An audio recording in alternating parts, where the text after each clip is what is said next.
មានអារម្មណ៍មិនល្អសោះព្រឹកព្រលឹមខ្ញុំមានអារម្មណ៍មិនល្អសោះវាហាក់ដូចជាសាលាវិទ្យាសាស្ត្របានដើរតួនាទីព្រឹកព្រលឹមមានបញ្ហាអ្វីជាមួយខ្ញុំម្ចាស់ផ្ទះអ្នកត្រូវបានគេដាក់ថ្នាក់អ្នកគួរតែសម្រាប់ខ្លះជាមុនសិនចូលយើងចេញទៅក្រៅជាមុនសិនព្រឹកព្រលឹមកុំចាក់ចេញខ្ញុំមិនចង់ឲ្យអ្នកចាក់ចេញទេខ្ញុំមានអារម្មណ៍មិនល្អសោះនៅជាមួយខ្ញុំម្ចាស់ផ្ទះអ្នកមិនទាន់ភ្ញាក់នៅឡើយទេអ្នកគួរតែសម្រាប់មួយរយៈខ្ញុំមិនខ្វល់ទេខ្ញុំមិនចង់ឲ្យអ្នកចាក់ចេញទេល្អបងប្រុសចេងប្រសិនបើអ្នកមានអ្វីដែលត្រូវធ្វើចូលបន្តធ្វើខ្ញុំនឹងរងចាំអ្នកនៅខាងក្រៅម៉ូនាង5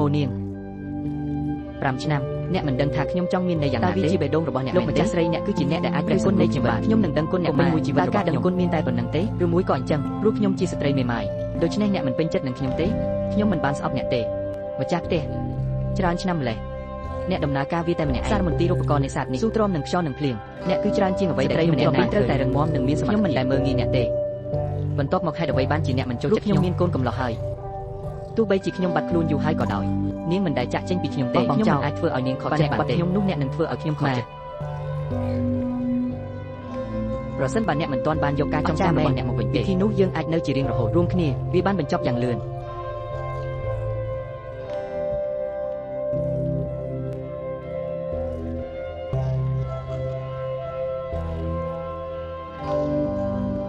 អ្វីទៅលឿនម្ល៉េះតើអ្នកកំពុងគិតអំពីអ្វីខ្ញុំគិតថាតើអ្នកគិតយ៉ាងណាដែរនាងមិនត្រូវបានវាយប្រហារដោយថ្នាំគ្រាប់ម៉ាសិតនោះទេខ្ញុំបានធ្វើឲ្យនាងសន្លប់ខ្ញុំគួរតែភ្ញាក់ពីដំណេកនៅថ្ងៃស្អែកមិនអីទេមិនចម្លែកទេដែលវាលឿនម្ល៉េះ Goblin តើខ្ញុំលឿនឬអត់អ្នកមិនដឹងទេបងប្រុសចេនអ្នកពិតជារំខានអ្នកកំពុងចំអកខ្ញុំម្ដងទៀត Schwanger ហេតុអ្វីបានជាអ្នកនៅទីនេះឥឡូវនេះមាននានាការភ្លាមនៅក្នុងសហគមន៍នេសាទគេនិយាយថាឡងយួនបានស្លាប់ជាយូរមនុស្សជាច្រើននៅក្នុងសហគមន៍នេសាទជឿវាទៅពាក្យចាំអារាមនឹងមកដល់មួយខែក្រោយមកពិធីឡើងក្រុងរាជរបស់ព្រះនៃការនេសាទពួកគេនឹងបន្តតែងតាំងលោកគ្មានជំនឿដែលបានជ្រើសរើសនៃការនេសាទដរាបណាខ្ញុំនៅរស់លោកវូហ៊ានមិនអាចខ្លាចជាសម្រាប់ពិតនៃការនេសាទគាត់បានផ្សព្វផ្សាយពាក្យចាំអារាមថាខ្ញុំស្លាប់គេគ្រាន់តែចង់បង្ខំខ្ញុំឲ្យបង្ហាញខ្លួនប៉ុណ្ណោះដរាបណាអ្នកទៅរកគាត់អ្នកនឹងធ្លាក់ចូលទៅក្នុងអន្ទាក់របស់គាត់អន្ទាក់ប្រភេទណាក៏ដោយយើងរួចរាល់ហើយបាទចាស់សោះមេងយ៉ាខ្ញុំចូលចិត្តម្ចាស់ផ្ទះឲ្យតែមានការដឹងគុណគ្មានអ្នកផ្សេងទៀតកុំយកច្រឡំអីបងប្រុសចេងម្ចាស់ផ្ទះគឺជាអ្នកសម្ដែងរបស់អ្នកបើគ្មាននាងខ្ញុំប្រហែលជាមិនដែលជួបអ្នកម្ដងទៀតទេអ្នកកុំប្រាប់ខ្ញុំថាអ្នកគ្មានអ្វីសម្រាប់គាត់ទេទោះបីជាអ្នកពិតជាឈ្នះខ្ញុំក៏ដោយខ្ញុំក៏នឹងស្រឡាញ់អ្នកដែរតែខ្ញុំកំពុងនិយាយអ្វីអ្នកគឺជាមនុស្សតែម្នាក់គត់នៅក្នុងចិត្តខ្ញុំ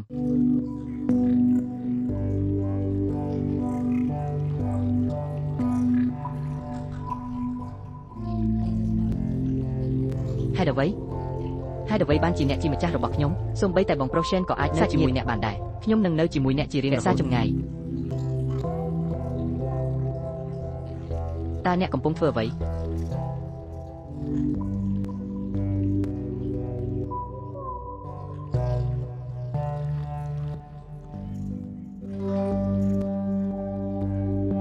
ដូច្នេះតើអ្នកបានរកឃើញតម្រុយណាមួយទេលោកគ្រូក្នុងអំឡុងពេលនេះខ្ញុំបានស្វែងរកគ្រប់ទីកន្លែងតម្រុយទេបន្តស្វែងរកចាស់សោះ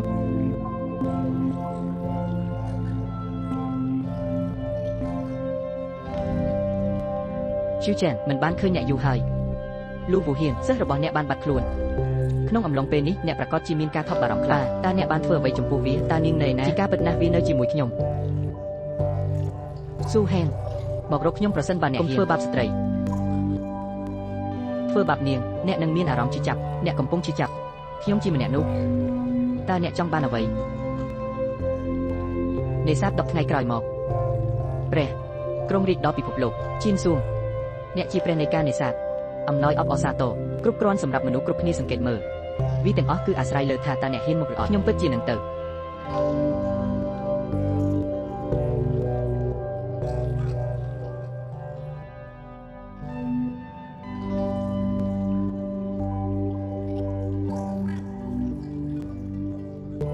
បងប្រុសជូខ្ញុំហៅថាអ្នកទើបតែបើកហាងមួយទៀតស្រះត្រីញីពណ៌ស្បី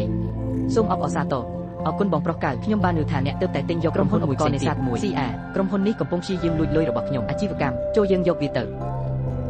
បងប្រុសពូថ្មីនេះប្អូនរវល់ជាមួយអ្វីខ្ញុំសម្លឹងមើលដីមួយកន្លែងស្បែកខ្ញុំចង់អភិវឌ្ឍវាធ្វើឲ្យគ្រីបបញ្ឈរធំបំផុតមជ្ឈមណ្ឌលនេសាទ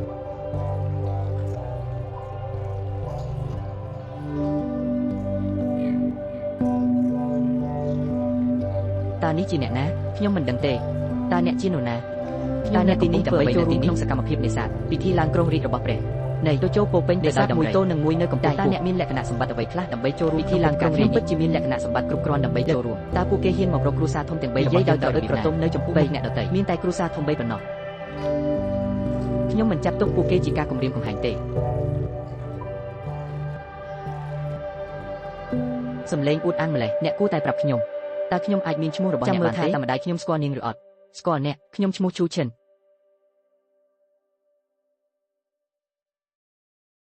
ជឿចិនតើខ្ញុំគិតថាវាជាអ្នកណាខ្ញុំមិនដែលលើពីវាខ្ញុំមិនដែលលើពីវាពីមុនមកទេខ្ញុំមិនដែលឌីឈ្មោះអ្នកផងតើអ្នកមានលក្ខណៈសម្បត្តិអ្វីខ្លះដើម្បីចូលរួមចេញពីទីនេះទេខ្ញុំជាអ្នកដែលមានលក្ខណៈសម្បត្តិគ្រប់គ្រាន់មានសមត្ថភាពចូលរួមច្រើនជាងគេខ្មាស់អៀនមានតែអ្នកដែលមានសមត្ថភាពបំផុតតើវាអាចជាលូហ៊ានមែនទេលោកក្រឹវវ័យក្មេងលូមកពីគ្រួសារធំមួយក្នុងចំណោមគ្រួសារគាត់ទេមានសមត្ថភាពមានលក្ខណៈសម្បត្តិគ្រប់គ្រាន់បំផុតលូហ៊ានគ្រាន់តែជាគូប្រជែងដែលចាញ់អ្នកមានភាពក្លាហានបែបនេះហ៊ានប្រមាថលោកម្ចាស់វ័យក្មេងលូមែនទេលោកក្រឹវវ័យក្មេងលូមិនត្រូវនិយាយពេលគាត់មកដល់អ្នកនឹងត្រូវវិនិច្ឆ័យចូលយើងរងចាំគាត់មកដល់ត្រូវហើយខ្ញុំមានកណនីមួយអ្នកត្រូវឲ្យគាត់អានសៀវភៅបើចង់ស្លាប់មែនចាំមើលសិនបាទគាត់នឹងទៅដល់ទីនោះឆាប់នេះពិធីឡើងគ្រងរាជ្យរបស់អ្នកចាប់ផ្ដើមឥឡូវនេះសូមអញ្ជើញអង្គុយចុះ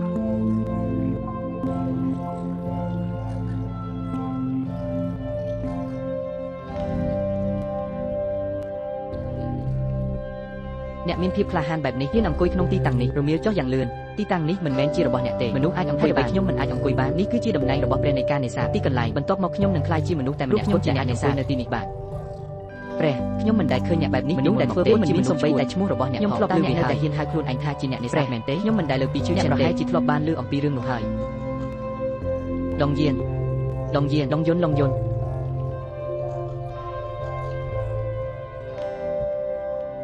វាពិតជាគួរឲ្យអស់សំណើចណាស់អ្នកនឹងមិននិយាយថាអ្នកផ្ទាល់គឺជាឡុងយួនដែលជានាគឡុងយៀនបានទទួលមរណភាពកាលពីជាបានធ្វើពុតជាមនុស្សស្លាប់មែនហើយអ្វីបានជាខ្ញុំធ្វើត្រាប់តាមបណ្ដាគេទាំងអស់គឺអំពីការអួតអាងនិងការក្រអឺតក្រទមតើវាជាការកុហកមែនទេខ្ញុំខ្លាចថាប្រសិនបើយើងល្ងងអ្នកបានចូលគេងហើយនោះពិតជាល្ងងណាស់តើអ្នកបាននិយាយអ្វីគ្មានមិនមែនជាអ្វីដែលអ្នកភ្ញាក់ផ្អើលនៅពេលកន្លែងទេកិច្ចការទាំង10នេះត្រូវបញ្ចប់ឲ្យបានឆាប់នឹងរងចាំលូវនៅទីនេះសោកស្ដាយពេលគាត់មកដល់បន្ទាប់មកការពិតនឹងលេចចេញមករួចហើយចាំមើលថាអ្នកនឹងធ្វើអ្វីនៅពេលដែលលោកគ្រូវ័យក្មេងលោកសូមសេចក្តីមេត្តាករុណា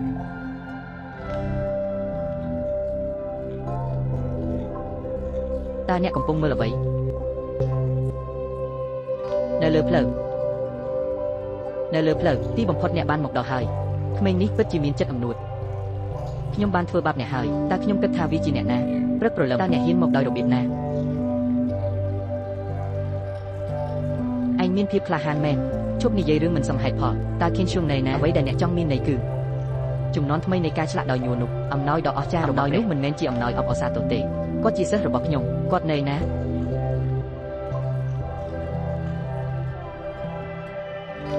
គាត់នៅក្នុង lobby ពេញមួយពេល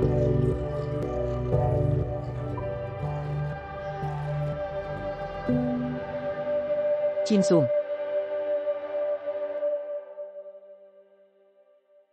លូហ៊ានឯងបានធ្វើអ្វីតើមានអ្វីកើតឡើងចំពោះខេនឈួងនិងឡូហានតើអ្នកបានធ្វើអ្វីដំបូងឡើយខ្ញុំចង់ឲ្យគាត់ក្លាយជារបស់ខ្ញុំស្ត្រីតាមពិតគាត់ចង់ធ្វើអត្តឃាតលូហ៊ានកុំព្យាយាមធ្វើជាមនុស្សគ្មានខ្មាស់អៀនជាងនេះទៀតកុំបារម្ភអីខ្ញុំមិនបានធ្វើអ្វីទេខ្ញុំមិនចង់ឲ្យគាត់ស្លាប់ទេកុំគិតថាខ្ញុំមិនដឹងចាប់គាត់ពួកគេនឹងទាញយកប្រយោជន៍ពីចំណុចខ្សោយរបស់អ្នកតើខ្ញុំអាចដោះលែងវាដោយរបៀបខ្ញុំសូមសួរអ្នកថាអ្នកឈ្មោះអ្វីលើសូមគិតវាឲ្យច្បាស់មុនពេលអ្នកឆ្លើយឈ្មោះរបស់ខ្ញុំឈ្មោះឈូឈិនគាត់ទើបតែពេលនេះគូយានកំពុងបញ្ចេញផ្សែងក្រាស់គាត់ក៏ត្រូវបានគេចាក់នៅដៃរបស់គាត់នឹងបង្ហាញនៅពេលអ្នកមកដល់ខ្ញុំកំពុងសួរអ្នកខ្ញុំនឹងឡុងយានតើព្រះនៃការនេសាទជានរណាបាទចាស់សោះតើខ្ញុំបានសុំឲ្យអ្នកធ្វើអ្វីមួយទេ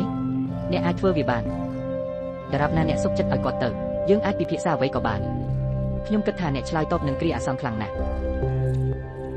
តាមពិតគាត់ហត់នឿយណាស់ឥឡូវនេះខ្ញុំចង់ឲ្យអ្នកប្រគល់យកយើងឈាមមកវិញចេញមក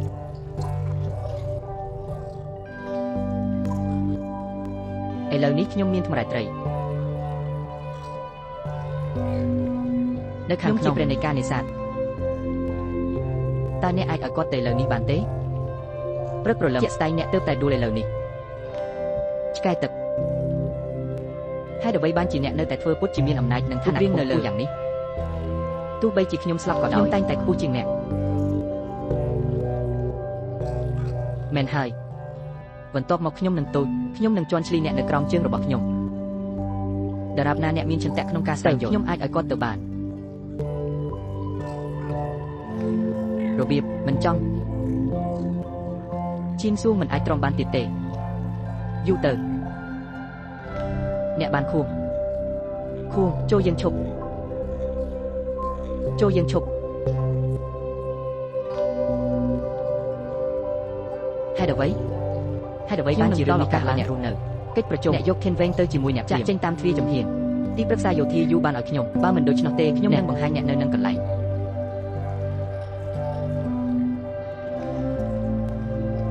ដែរឪពុកម្ដាយដែលមានចំនួនប្រជាជនយូកំពុងតើអ្នកកំពុងធ្វើអ្វីប្រធានយានមាននរណាម្នាក់ទើបតែបង្រៀនបានបង្រៀនពួកគេនៅមេរៀនអ្វីឥឡូវល្អហើយមែនហើយ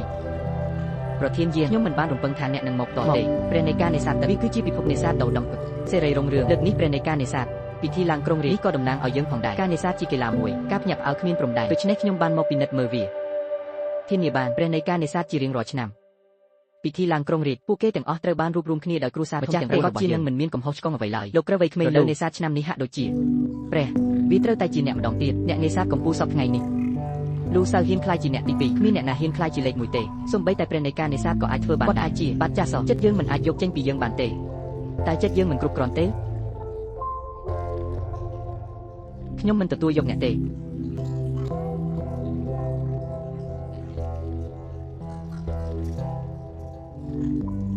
ដងយានតើអ្នកជានរណាដងយានលោកប្រធានរ៉េនមិនបានឃើញអ្នកយូរហើយលោកប្រធានអ្នកបានច្រឡំខ្ញុំជាមួយអ្នកផ្សេងគាត់មិនមែនជាឡងយួនទេកន្លែងផ្ទុករបស់គាត់ទើបតែចេញពីឡងយួនវាត្រូវបានលាតត្រដាងរួចហើយនៅតាមដងផ្លូវខ្ញុំនឹងមិនទទួលស្គាល់កំហុសរបស់ខ្ញុំទេគាត់ឈ្មោះឡុងយានអ្វីឡុងយានអ្នកបានបាត់ខ្លួនហើយម៉ាតើអ្នកមកទីនេះដោយរបៀបណានិយាយអំពីទាំងនេះសុទ្ធតែអរគុណដល់ទីក្រុងហ៊ានគាត់បានប្រើខ្ញុំនៅពេលក្រោយពីច្រាំងថ្មចោតខ្ញុំបានរស់រានមានជីវិតដោយសារសំណាងសុខគាត់បានដឹងថាខ្ញុំនៅរស់ព័ត៌មានដើម្បីសម្លាប់ខ្ញុំរារាំងខ្ញុំពីការផ្ដល់ឲ្យលោកហ៊ូហ៊ានតើអ្វីដែលគាត់បាននិយាយជាការពិតទេលោកប្រធានរ៉េនគុំជឿគាត់អីគាត់និយាយមិនសមហេតុខ្ញុំផងថាតើខ្ញុំកុសឬអត់អ្នកដឹងច្បាស់ណាស់លោកប្រធានរ៉េនវាច្បាស់ណាស់ថាដោយសារតែគាត់មិនដឹងពីមូលហេតុពីលើច្រាំងបន្ទាប់ពីត្រឡប់មកវិញស្វែងយល់ពីសមិទ្ធផលរបស់ខ្ញុំគេឈ្មោះទ្រព្យសម្បត្តិឋានៈគាត់បានលើកគាត់យូរហើយដូច្នេះគាត់ច្រណែននឹងខ្ញុំពួកគេចង់យកអ្វីទាំងអស់ពីខ្ញុំលោកហ៊ានតើអ្នកហ៊ានប្រឈមមុខនឹងខ្ញុំទេតើការជាប់គាំងនោះជាអ្វីបន្ទាប់ពីធ្លាក់ពីលើច្រាំងថ្មចោតតាមផ្ទះអ្នកនេសាទច្រែះរបស់ម្ចាស់ផ្ទះគាត់បានដឹងពីការពិតនៃអ្វីទាំងអស់មនុស្សដែលអ្នកកំពុងស្វែងរកនោះប្រហែលជាអ្នកយកវាយូរមកហើយសូប៉ាន់ចាប់តាំងពីអ្នកបាននិយាយថាខ្ញុំបានបោះអ្នកចេញពីច្រាំងថ្មចោតអ្នកគ្រាន់តែត្រូវប្រាប់ខ្ញុំតើអ្នកណាបានឃើញវាតើមនុស្សម្នាក់នេះជានរណាមិននិយាយនោះមានន័យថាគ្មាននរណាម្នាក់បានឃើញវាទេលោកហ៊ានអ្នកបំផ្លាញការពិតដោយមិនគិតពីគុំអ្នកមិនស័ក្តិសមគ្រប់គ្រងទេទឹកនាំពិភពនេសាទខ្ញុំមិនស័ក្តិសមទេតើអ្នកសមនឹងទទួលបានវាដែរតើអ្នកហ៊ាននិយាយជាមួយខ្ញុំទេដើម្បីប្រកួតប្រជែងអ្នកណាចាញ់ទាំងស្រុងចូលនិវត្តន៍ពីពិភពនេសាទខ្ញុំមិនហ៊ានយ៉ាងណាយើងនឹងសម្រេចអ្នកឈ្នះក្នុងការប្រកួតមួយលោកក្រវ័យក្មេងលូគឺជាគ្រូសាធំយើងត្រូវតែរកគ្រូសាធំទាំង4របស់យើងមិនអាចឲ្យឈឺឆេងឈ្នះបានទេត្រូវហើយប្រសិនបើឈឺឆេងឈ្នះប្រឆាំងនឹងលោកតិចតួចយើងក៏មិនត្រូវទុកជីវិតរបស់យើងការបរាជ័យរបស់លូស៊ើនោះជាការបញ្ចប់រឿងសម្រាប់យើងទាំង3តើលោកឈីនស៊ូងត្រូវបានចាប់ខ្លួនហើយឬនៅបាទចាស់សោះឈូឆេងចង់ឲ្យឈីនស៊ូងធ្វើវាដោយត្រឡប់ទៅវិញគាត់រងរបួសហើយរត់យ៉ាងលឿនយើងបានឲ្យប្រជាជនរបស់យើងចាប់ខ្លួនគាត់មកវិញហើយតែចូលយើងក៏កាច់ស្ត្រូវមួយទៀតខ្ញុំបានទទួលបន្ទុកការប្រកួតនេះអញ្ញាកណ្ដាលដោយឈូចេននិងលូវូហ៊ានការនេសាទត្រីមួយទល់មួយត្រីភេការប្រកួតមានរយៈពេល60នាទីក្នុងរយៈពេលកំណត់អ្នកណាចាប់ត្រីបានច្រើនជាងគេភាគច្រើនតើអ្នកណានឹងឈ្នះអ្នកឈ្នះនឹងបន្ថែមមកុដនៃការនេសាទញូថ្មីថានឹងរសាក់ព្រះភាគីចាញ់នឹងត្រូវបាត់បង់ជារៀងរហូតចូលនិវត្តន៍ពីពិភពនេសាទការប្រកួតចាប់ផ្ដើមតើពួកគេកំពុងមើលអ្វីជូចិននិងលូវូហានដោយការរំពឹងទុកនៃផលិតផលអ្នកជំនាញនេសាទពួកគេកំពុងសង្កេតមើលផ្ទៃទឹកស្ថានភាពដើម្បីរកត្រីនៅក្រោមទឹកក្រុមជូចិនអ្នកប្រកាសជាចាញ់នៅថ្ងៃនេះឥឡូវយើងទទួលស្គាល់ការបរាជ័យហើយអ្នកណាឈ្នះនិងអ្នកណាចាញ់មិនចាំបាច់ទេខ្ញុំសង្ស័យថាអ្នកមានច្បាប់អ្នកលោតម្ដងទៀតខ្ញុំត្រូវការត្រួតពិនិត្យតើអ្នកនឹងធ្វើអ្វីឥឡូវនេះដើម្បីឲ្យមានភាពយុត្តិធម៌ យើងអាចដោះស្រាយជាមួយគ្នាបានយ៉ាងច្បាស់លាស់អ្នកបើគ្មានការសង្ស័យនៅក្នុងចិត្តទេអនុញ្ញាតឲ្យខ្ញុំចូលទៅក្នុងទីក្រុងយោពងខ្ញុំយល់ស្រប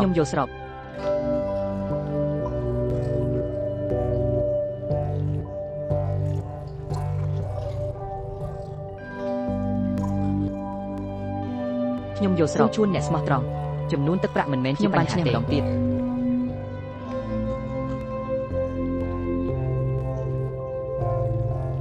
ស្អាតណាស់ខកខានត្រីរបស់លោកម្ចាស់វ័យក្មេងលូកំពុងចម្លែកហើយអ្វីបានជាឈឺឈានមិនចាប់ត្រីបានលោកក្រវ័យក្មេងលូចាប់បានលោកឈឺឈានមិនទាន់បាននេសាទនៅឡើយទេឧត្តមភាពកាយវាយមិនចេះនេសាទទេសូម្បីតែខ្ញុំក៏មិនពូកែដូចគេដែរកំពុងរងចាំលូសេវគាត់ត្រូវវិនិច្ឆ័យហើយ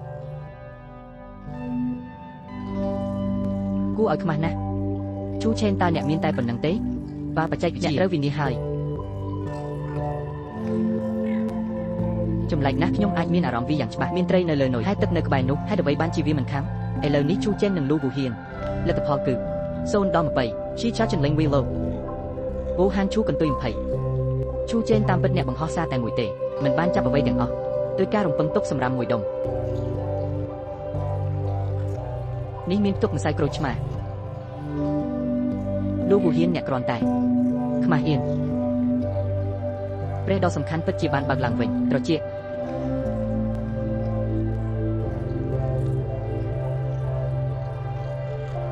ស្រមោលពណ៌បៃតងអណ្តែតនេះគឺជាសំណង់អណ្តែតទឹកដ៏ពិសេសមួយមកពីឡងយួនអ្វីគួរឲ្យភ្ញាក់ផ្អើលណាស់វានឹងបណ្ដាលឲ្យមានស្រមោលពណ៌បៃតងអណ្តែតវាហាក់ដូចជាគាត់ពិតជាឡងយួន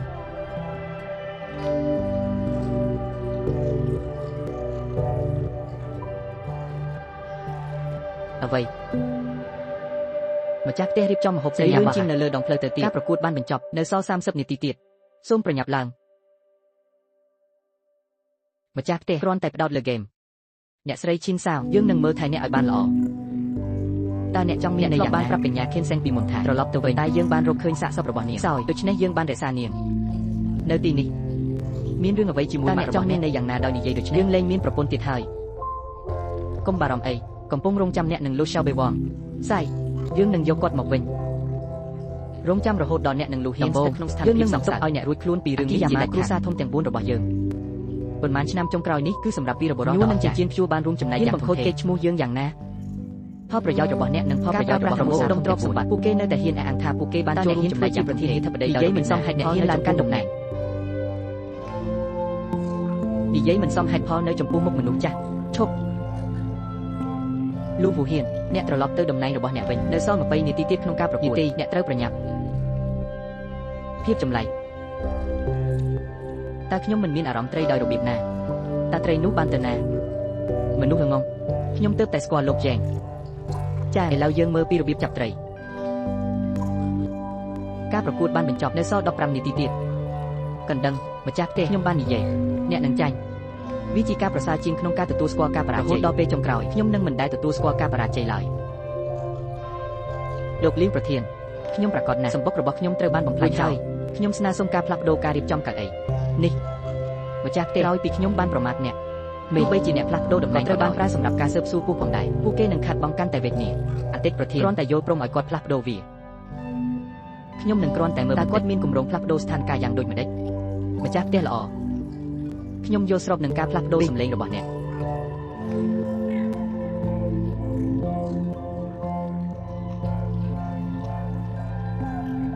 ម្ចាស់ផ្ទះ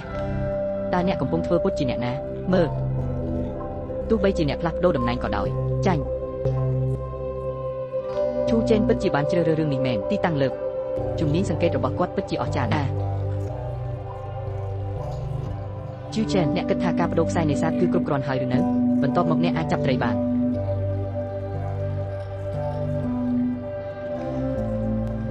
តាមពិតវាជាដំបងកន្ទុយពីរកន្ទុយគឺជាកន្ទុយពីរផ្សេងទៀតកន្ទុយទាំងពីរពិតជាបានទៅ3ដងជាប់គ្នាការបាញ់លើកទី2ជាមួយនឹងកន្ទុយពីរនេះមិនអាចទៅរួចទេទីតាំងលើកនេះវាធ្លាប់ជាកន្លែងដាក់ម៉ាស៊ីនបូមអុកស៊ីសែនទីតាំងទោះបីជាម៉ាស៊ីនបូមអុកស៊ីសែនបានទៅបានត្រីមួយចំនួនធំខ្ញុំនៅតែភ្ជាប់វានៅទីនេះជាប្រចាំនៅចិត្តចង្កោមអាចរកវិធីនេះបានយ៉ាងរហ័សទីតាំងលើកការសង្កេតនិងការវិនិច្ឆ័យរបស់កម្លាំងលើសពីអ្វីដែលមនុស្សស្រមៃទៅទៀតនៅខាងក្រៅ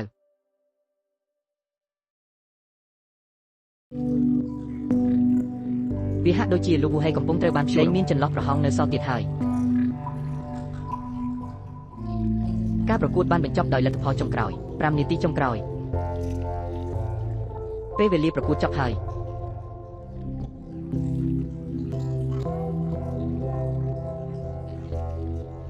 លើកពីអ្វីចប់ហើយខ្ញុំសូមប្រកាសថាទីក្រុងឈីវពិន្ទុចុងក្រោយគឺ99លោកវូហេន78ប៊ីតអ្នកឈ្នះថ្ងៃនេះបាត់ចាសជូជែនគាត់បានក្លាយជាផ្លូវការចំនួនថ្មីនៃការនេសាទដោយប្រើញ័រព្រះក្នុងពេលជាមួយគ្នានេះយោងតាមការលើកឡើងពីព្រមព្រៀងលោកលូវូហ៊ៀននឹងចូលនិវត្តន៍ជាអចិន្ត្រៃយ៍ចេញសហគមន៍នេសាទដាស៊ីយ៉ាអ្នកទាំង3តើមានអ្វីផ្សេងទៀតដែលអ្នកចង់និយាយទេលោកឈូខ្ញុំខុសហើយខ្ញុំសុខចិត្តលះបង់ខ្លួនខ្ញុំទាំងមូលតម្លៃសូមព្រះអង្គមេត្តាប្រោសប្រណីដល់សូមមេត្តារបស់ខ្ញុំលោកឈីវខ្ញុំសុខចិត្តលះបង់អ្វីទាំងអស់ទ្រព្យសម្បត្តិសូមលើកលែងទោសដល់គ្រួសារឈីវខ្ញុំក៏សុខចិត្តដែរខ្ញុំផ្ដល់ជូនអ្នកទូទាំងប្រទេសអនុញ្ញាតឲ្យខ្ញុំលូហ៊ៀនហើយអ្នកលូហ៊ៀនហើយអ្នកខ្ញុំមិនយកស្រុកក្នុងរយៈពេល5ឆ្នាំកន្លងមកនេះវាទាំងអស់គឺខ្ញុំគ្រប់គ្រងពិភពនេសាទខ្ញុំជាប្រមុខនៃគ្រួសារធំទាំង4ខ្ញុំជាអ្នកដែលមានសមត្ថភាពបំផុតខ្លាយជាព្រះនៃការនេសាទក្នុងរយៈពេល5ឆ្នាំកន្លងមកក៏មានគ្រួសារធំទាំង4ដែររឿងអាក្រក់ទាំងអស់ដែលពួកគេបានរបស់វាឥឡូវនេះខ្ញុំត្រឡប់មកវិញហើយភស្តុតាងព្រមទុនរបស់អ្នកប្រមូលបានទាំងអស់វាទាំងអស់ស្ថិតនៅក្នុង Dry Esper នេះតើអ្នកចង់មានន័យយ៉ាងណាខ្ញុំបានជូនដំណឹងដល់រួចហើយថ្ងៃនេះទោះឈ្នះឬចាញ់ក៏ដោយគ្មានអ្នកណាម្នាក់ក្នុងចំណោមអ្នករាល់គ្នានឹងគេចផុតឡើយតើលោកឈឺជានរណាវាជាខ្ញុំខ្ញុំជាអ្នកដែលបានរាយការណ៍ករណីភស្តុតាងនៃឧក្រិដ្ឋកម្មរបស់ពួកគេសូមមេត្តាស៊ើបអង្កេតលើបញ្ហានេះ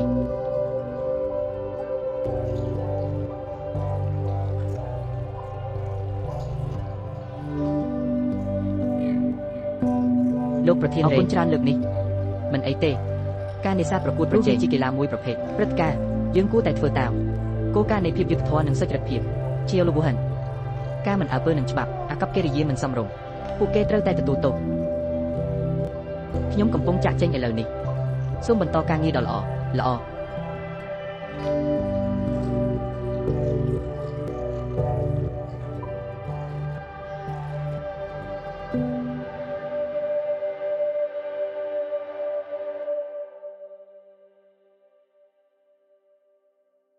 Schwanger B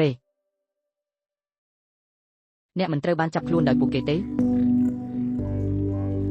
អ្នកដែលចាប់ខ្លួនខ្ញុំបានឬមានរឿងអ្វីមួយបានកើតឡើងចំពោះគ្រួសារធំគាត់គ្រាន់តែចាក់ចោលខ្ញុំហើយរត់គេចខ្លួនមានអ្វីកើតឡើងខ្ញុំបានរំដោះពួកគេពីអំពើបាបរបស់យោងតាមសេចក្តីសម្រេចបានយកទៅឆ្ងាយតើរបួសរបស់អ្នកយ៉ាងម៉េចដែរអរគុណចំពោះការមើលឃើញទុកជាមុនរបស់ម្ចាស់ខ្ញុំមានអារម្មណ៍ធូរស្រាលជាងមុនច្រើនBខ្ញុំខ្លាចណាស់កុំខ្លាចអីអ្នកសុខសប្បាយជាទេវាចប់ហើយ